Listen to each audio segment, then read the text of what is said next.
साम्राज्य सामान्यांचा असामान्य आवाज।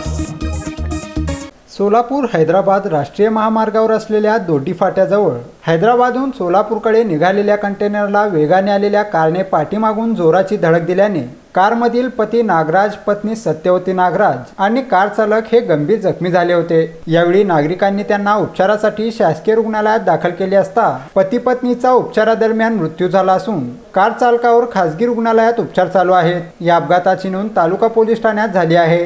दरम्यान नगरसेवक बाबा मिस्त्री यांनी या अपघातासंदर्भात बोलताना आपली प्रतिक्रिया दिली। मृत्यूचा एक ठिकाण झालेला आहे। अनेक रोज ॲक्सिडेंट व्हायला आहेत, रोज मरायला आहेत, पण अजून तो रस्त्याचं काम काय झालेलं नाही आहे। अजून किती बळी घेणार हे शासनाला कळायला पाहिजे। या भागातील मिनिस्टर असू द्या किंवा शासकीय लोक असू द्या, ह्या रस्त्याकडे दुर्लक्ष आहे। कित्येक वर्षापासून ते रस्त्याचं काम चालू आहे, कुणी लक्ष देत नाही।